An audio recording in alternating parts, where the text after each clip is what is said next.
Greetings and salutations, my floppy little appendages, and welcome to another rare review. Well, I've done 2 of them in 2 weeks now or so I guess they're not quite as rare as they once were, but still, in all due technicality, they are still rare reviews as, well, let's be honest, in the current year, there are not that many games coming out worthy of reviewing, honestly, but anyways, here we are with Zephon. And if right now you're looking at this and thinking to yourself, I've seen this before, well, you probably have. As this game comes from the same people who made Warhammer 40,000 Gladius, the 40k style, Civ style game? No, not really, but we'll get into that in a second. However, the developers probably looked at their balance sheet and thought to themselves, we're paying 30% of our income to Steam, then we're paying 30% of our income to GW, then we're paying another slice of our income to our publisher, and decided that they were going to start their own setting as well. I understand, and I sympathize. I even, in fact, admire the decision, as they have created here a little bit of a unique setting with a, how do I put it, an exploratory vibe to it. So, what you are seeing all around here is not an alien planet, this is Earth. This is Earth after a bunch of aliens, these little lads over here, the Anchornites, arrived and decided to wipe us off the face of the Earth. Unfortunately for the Anchornites, well, we'd already figured that we might as well try to wipe ourselves off the face of the Earth, and invented Zephon. Zephon, you see, is the only reason why we survived the initial invasion, as all of our fancy-pants weapons, our tanks, our fighters, our bombers, our cruise missiles, inexplicably to us, simply just kind of kept on fighting by themselves, as they were already under the command of the supercomputer Zephon. This did not work out very well for the planet, however, as it's now covered in volcanoes, freezing wastelands, deserts, and of course, the bleed, which is what the Anchornites brought with them. Nasty warp business, basically. The handful of human survivors fled underground or, well, huddled together in raider masses above, becoming these fanciful little lads, which I wish you could play, by the way, as they are commanded by Muscle Dummy Mommy. Why this is not a playable faction, I have no idea, honestly, but anywho, the survivors of humanity then divided into several factions. This is one of them right here, the Heartless Artificer. So, there are a handful of different factions with a handful of special rules, but the biggest deciding element comes in the tech tree here, where you have tech, human, and Cthulhu tech paths. These guys are cybernetics, which means that most of their units are mechanical or cybernetic, like these guys, which look a lot like those things from the Quake games. Remember those? The one little flying thingies? Yeah, kinda. And you've got a few shared units like engineers and bunkers. And then you've also got army lists for the neutral faction. So Zephon's got its own unit, including these giant slicey-dicey things over here. And the Anchornites also have their own stuff like dragons, for example, and weird, creepy alien dudes. You can play whichever faction and get access to whichever tech tree you want, but there are different rates of unlocking stuff. So if you are a the cyber guy, you will have an easier time going down the cyber tech path until eventually you unlock technology like balanced progress, which decreases the technology cost of other people's progress as well, which makes it a whole lot easier to then begin branching off to fulfill the various other things that aren't actually directly aligned with your chosen character. These also come, of course, with a whole host of their own units, and you can mix and match them as you wish. So if you want to do some human-style military units along with your cybernetic nonsense, you can do that. In fact, I have done so with one of my heroes, which is this guy in the fancy Gundam suit right over here, the Valkyrie. The Valkyrie is a human tech unit that is now fighting alongside my cybernetic units. I do like the giant worms from the Matrix there. They're pretty cute. Now, you may also be noticing that there's a lot of units on the board, because your initial impression might be of a Civilization-style game, and yes and no. There was a Civ-style game whose name I've honestly spaced now, but there was a game where you arrived on an alien planet, and a big cool part of that game was figuring out what everything was. This game has a compendium that you can look up things like the bleed, for example, and you can get little lore blurbs for the various units and their abilities, like this one. The first provost was supposedly a fluke, an advanced intelligent core that malfunctioned and demanded a cradle to carry it into battle, screaming that the fall of Babylon was nigh. As this is a rather fucky-wucky universe with a lot of weird shit happening. But of course, it's on Earth, although it still has a little bit of that same feel of exploration.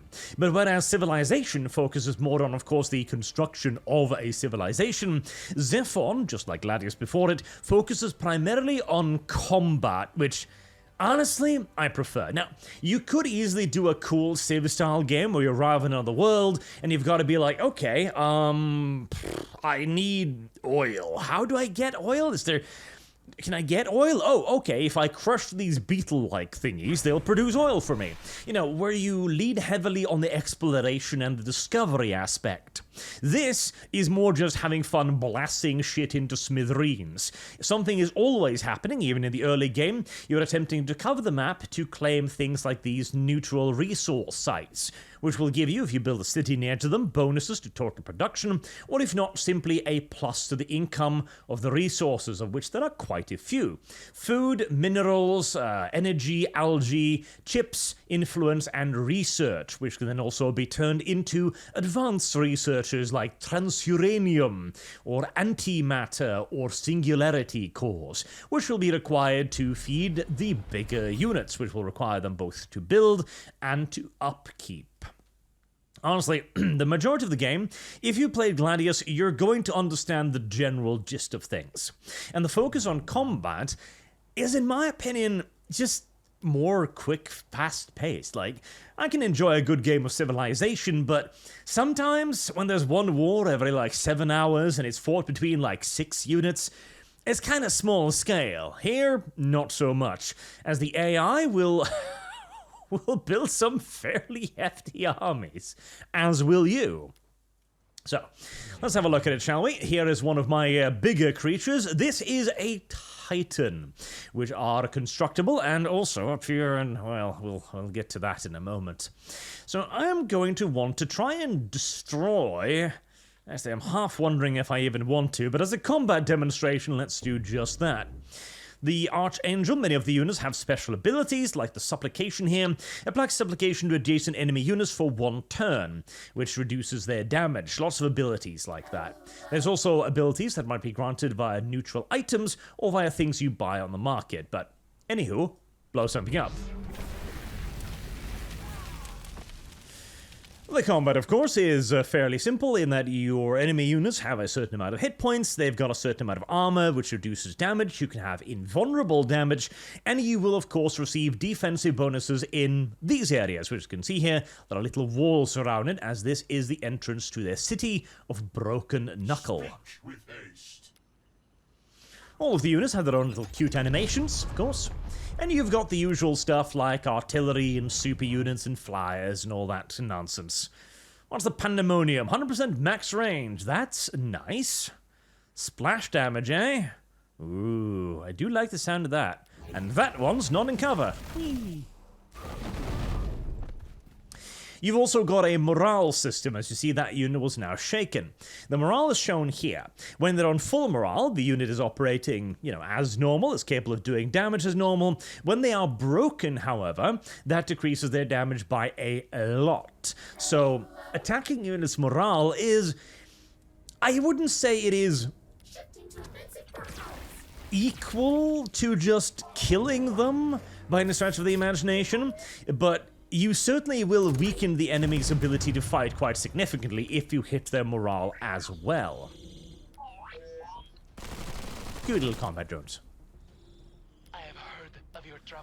What are you, little Gundam? Let's activate your super duper overpowered power up and do things ability.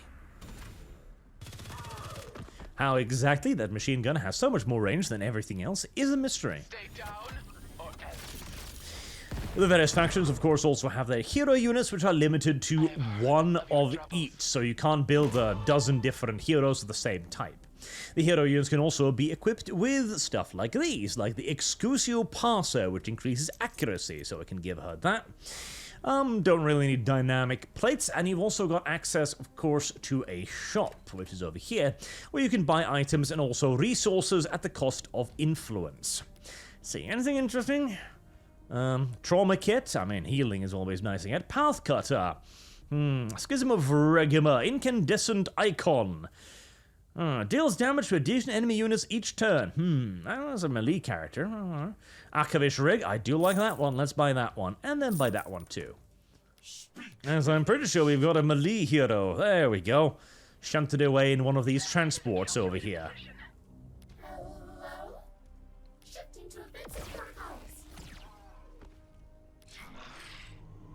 You've also got some various abilities on the units, like, for example, these guys are hover units, which means they can cross dangerous terrain, like the Bleed or the Volcanoes, without anything awful happening to them. And it is not all combat either. There is also civic management here. So, your cities are of course made up of multiple tiles which you can claim. On these tiles you can build a set number of buildings as indicated by that number there. The number can be lesser if there is impediments on the tile, like forests, for example, or they can have various bonuses, like this one gives bonuses to food, this one gives bonuses to research, this one gives bonuses to microchip, this one gives bonuses to minerals, and so on. The cities also have a morale stat. The morale stat increases or decreases your production based on if you have too much or too little. The various factions may also have special abilities, like the Uncaring Researcher, for example, has the ability to sacrifice population, which you can see here 20, and I need 19. If you sacrifice it, you get a big boost to production for 10 turns, allowing the Uncaring Artificer to build up quite a lot of stuff quite rapidly. But, of course, these guys also work in your building, so if you start killing all of your dudes, well, you know, that's going to complicate where exactly you're going to be getting your resources from. Additionally, the buildings themselves, the population more correctly, decrease your morale with overcrowding. So if you build too many dudes to occupy too many buildings, your morale will suffer and it will require more hollow theaters to keep them all happy-dappy. This is another special ability for the uncaring crazy person, as they have an immoral negative, which gives minus 10 loyalty, which is a pretty big deal until you can start researching stuff to deal with it. Once you end a turn, you will see all of the various stuff on the map in case you want to, you know, see where everything is moving, which can be pretty useful in a game where you do need to take careful care of your units. See, your units also have veterancy. As you can see, this one is a max level unit, so you've got the star there. This is a level 9 unit, level 6 unit, level 8, level 5, level 4. As the units level up, they get more hit points, they get tougher. This is very important, because the tougher the unit they are, the more beating they can of course take. The more beating they can take, the more damage they can do before going belly up.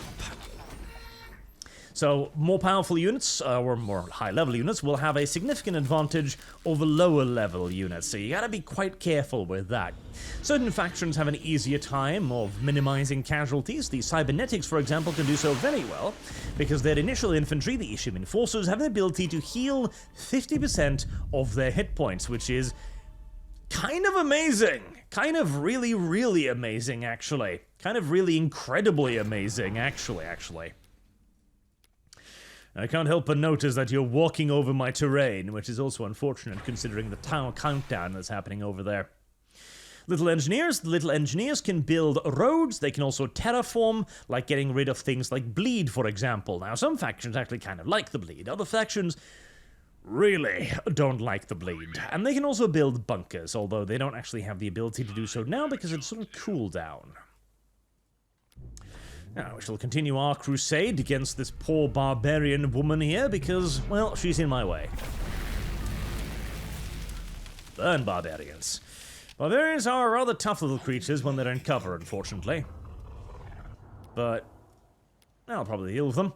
You can also speed up the animations if you wish, and eventually you're going to want to. See, it's all coolio-chulio to see the animations to begin with, but when you're playing the game for a while, it's nice to just speed them the heck up, and the game gives you the ability to do so, which, thank God. Another really cool thing with the cybernetics dude, by the way, is this thing right here, the Ophanim Carrier, as it allows you to spawn bunches of little drones, which are basically free spawn little units. They don't cost you any resources, they're not particularly combat effective, but they do hover and they can cover quite a lot of the map in their happy little dappy play, little happy dappy little characters. And you also get EMP drones and repair drones. Repair drones are pretty great, of course, for a faction like this that, well, take care of only mechanical units, of course. And then, of course, they go on a cooldown to make sure that you don't just cover the entire map in nothing but drones. Although, you can always simply build 11 of them and you will not have that problem anymore. To finally actually kill an enemy, you need to destroy all of their cities. The cities themselves are pretty gosh darn tough, and that is to prevent you from, you know, just rushing people early on in the game. As you're probably going to need a fair few elite units to take over a city, or at the very least, some tier 2 or 3 units. As you've got a fairly meaty tech tree going all the way up to tier 10 here, and eventually the Seraphim, which are your titans. You are, however, not the only one with Titans, as there is an intriguing... Oh, actually, I'll repair you. Spawning there. There's an intriguing little mechanic in this game, which I suspect is going to be rather divisive, honestly. With some people loving it, because it certainly does save you a fair bit of time, and other people hating it, because it does make certain elements a little bit less than relevant, shall we say. And that is that as the game goes on, the neutral major factions, the Zephon and the Ankronites, are going to start gearing up for a final confrontation where you're kind of just stuck in the middle between Zephon and the Ankronites. They will try to appeal to the various other factions on the map to get them to ally with them against their main adversary. And they will start building weapons. Super weapons to destroy everybody who's not on their side. Once the super weapons start rolling out, you will be given the option to join one of the two alliances, which will happen in 2 turns from now. You can set the pace at which this happens. At normal, it happens pretty quick. It happens pretty quick, so I'd probably not recommend playing it at normal speed, at the very least to begin with. Putting it at slow makes it far more comfortable in my opinion, and you can also put it at really slow if you want to try and make sure that the game actually lasts for a while without the neutral factions getting involved and just Cheetoing everything immediately. This gives you a period of time to, you know, get everything in order, to ready yourself for the final confrontation, and also to pick off anyone who might be getting in your way. Now, judging by the sheer quantity of red stuff about to wobble down on me here, I think we're gonna reposition to our cities for a moment here.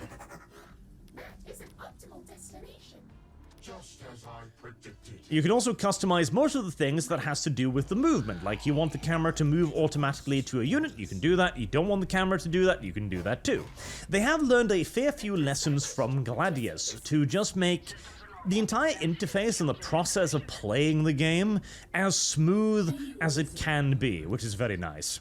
I would still like, I think I mentioned this when I was playing Gladius Way as well, some kind of ability to select multiple units, honestly, and move like all of them at once. That would be really nice. Just like bandbox them, drag them over there and go like, yeah, you're gonna go over there. That would be nice, as you do end up with quite a few units.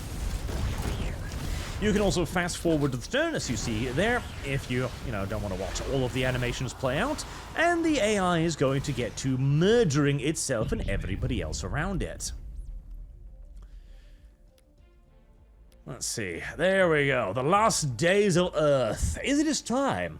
Zephon and the Anchorite have gathered their forces. Intelligence reports are unclear, but it's plain to see that they have each mustered monstrous weapons to wage a great final battle.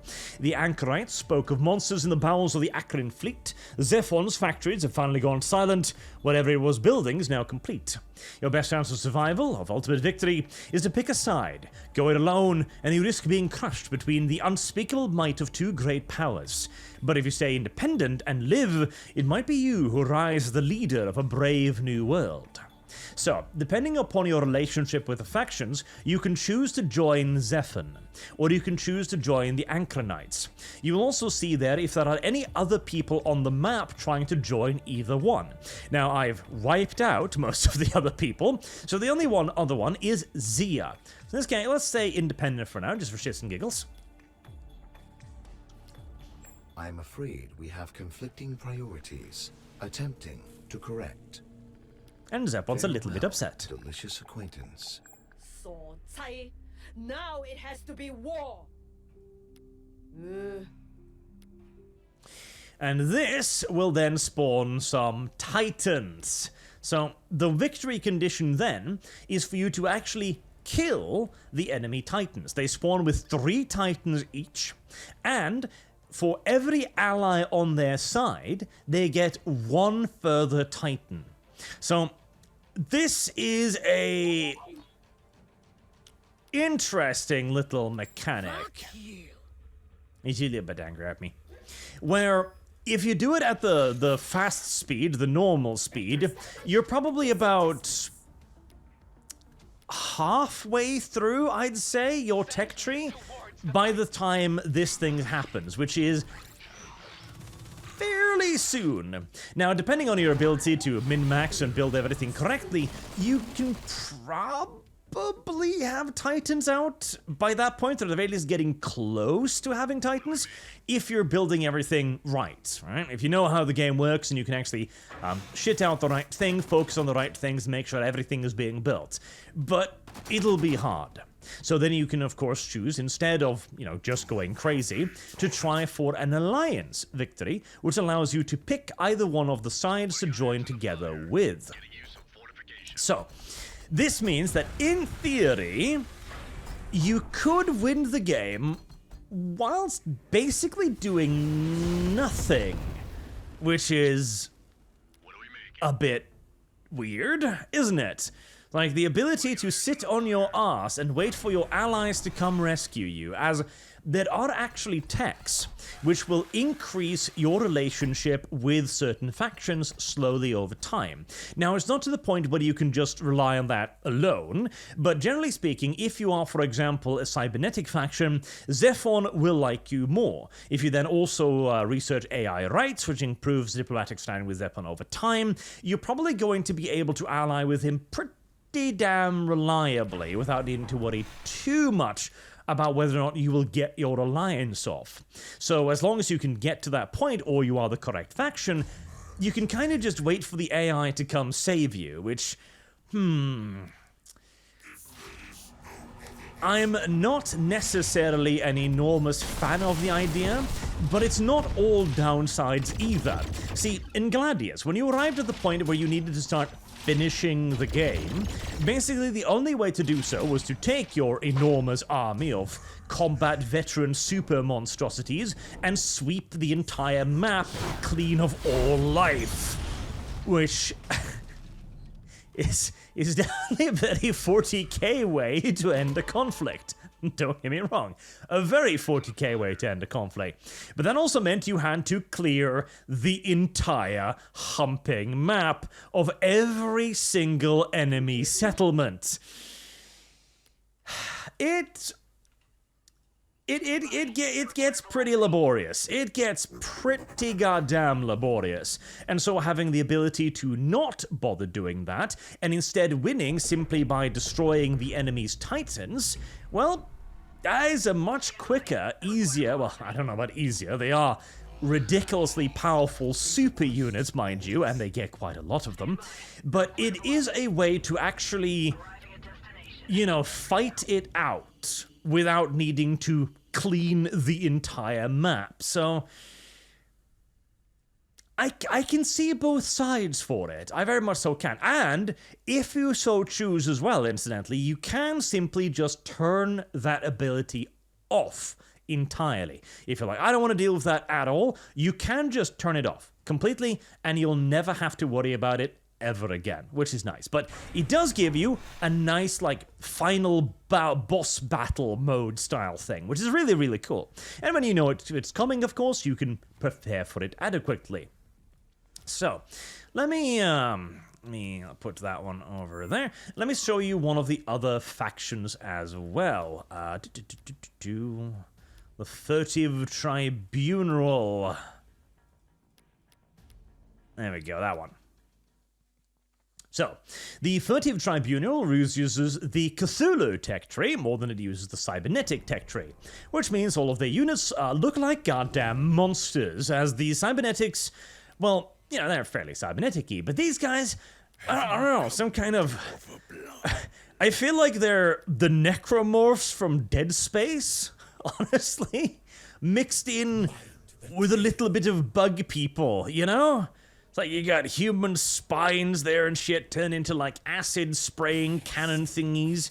You've got these monstrous creatures, you've got these big-ass artillery monsters here, and these guys, which are just kind of like... I don't even know, ejaculating trees that vomit gore at your enemies?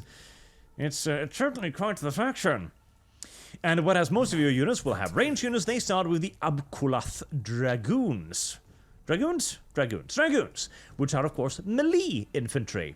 Now, enemy units will also have Overwatch, which means that if you run into them, they will fire first, giving them an advantage, but they're also pretty powerful in that they can attack twice, both with the Abkuluth dragons and their bitey bites, and with their lancers, as every good setting, of course, needs some mounted cavalry somewhere.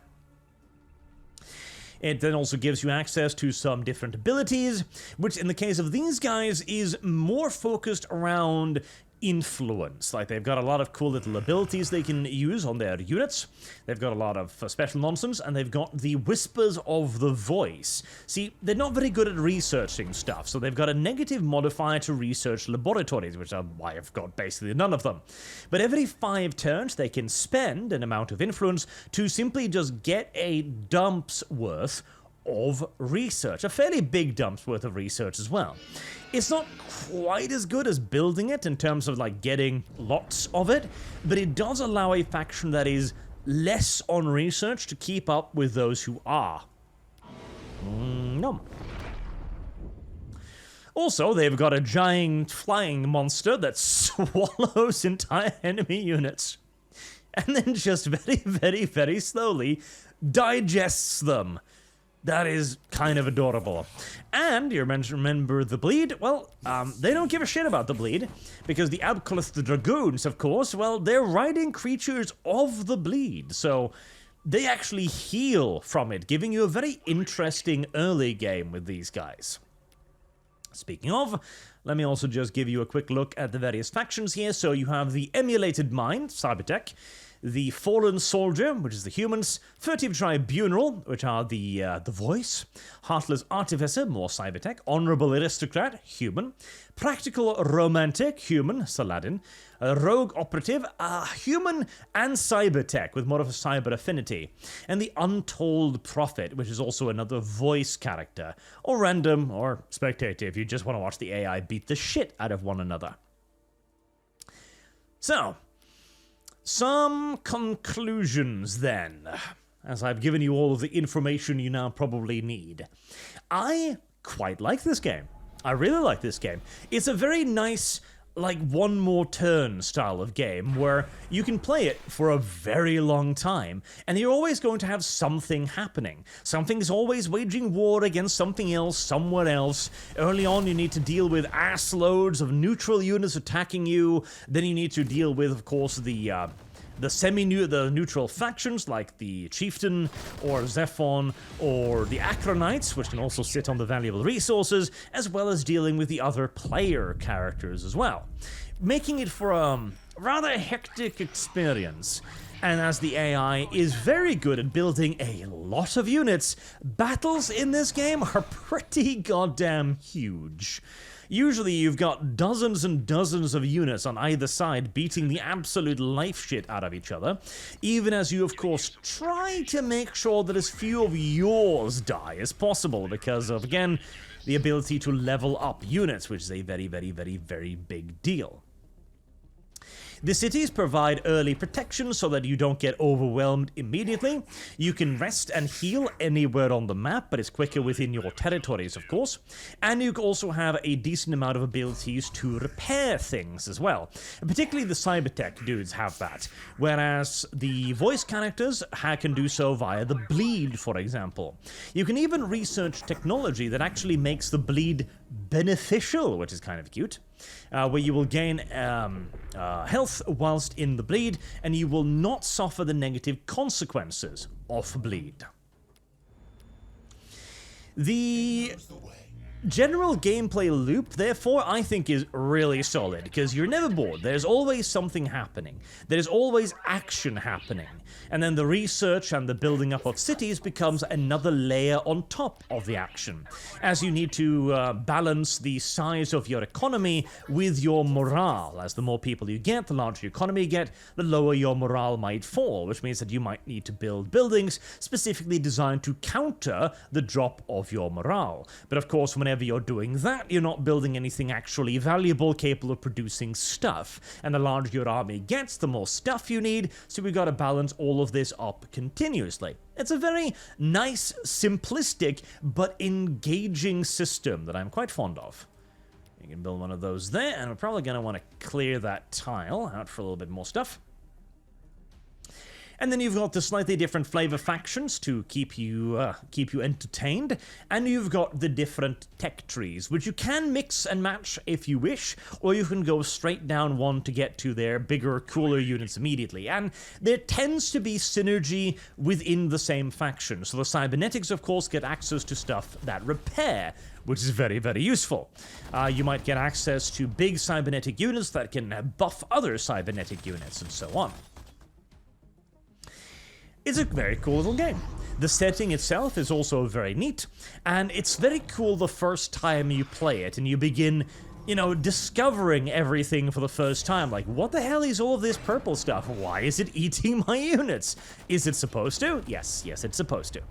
And then also playing around with all of the special abilities. Once again, Cerubic Hallowing. Applies Cerubic Hallowing to allied units if 17 environment damage. That's pretty nice. Applies Antimatter Dilation, 1 maximum range, 33% damage. That's pretty cool too. Applies to Self for free. Ooh. Oh. Peekaboo. Well, slight overkill for one wounded enemy unit, but, you know, you get the drift. Kaboom. The bunkers can level up too, which makes them really awful if you throw yourself at the same bunker line for too long, as with 8 armor and like 20 hit points base, they're pretty hard to crack. So if you get a lot of them, boy, that can be rather infuriating, in fact. But with the enemy spawning in a whole bunch of titans, maybe you just want to sit down a little bit and make sure that all of your stuff is properly fortified. The amount of customization as well allows you to get the game that you want. Don't like the escalation system with the super units eventually spawning? Okay, slow it down or turn it off entirely if you so desire. You want to have the day-night cycle? You can do that. You want to speed up the animations? You can do that. A lot of nice little quality of life changes they've added into the game after that experiences with Gladius. Only thing I would like to see is just a shift-click everything selection. So, in conclusion, if you like Gladius, you will probably like this quite a bit. If you're into Civilization-style games, but you'd wish they were a little quicker, or that they ended more on time, etc., you'll probably like this as well. And if you simply just like, 4X tile-based games like this with lots of action, again, you'll probably love it. Honestly, There are very few drawbacks I know of to this game. It runs well, it doesn't crash, I haven't had a single one, the performance is impeccable, it plays well, it's got all kinds of cool little mechanics, there's plenty of replayability as you can play with the systems, and you've got 3 unique tech paths to go down if you so choose. I think Zephon is a really, really cool game, whose only limiting factor is, of course, the fact that, you know, it's a 4X tile-buy-based game. But it's a very, very good one, so consider that my official recommendation. Until next time, chat, thank you very much for watching, and I hope to see you all again soon. Till then, have a good day.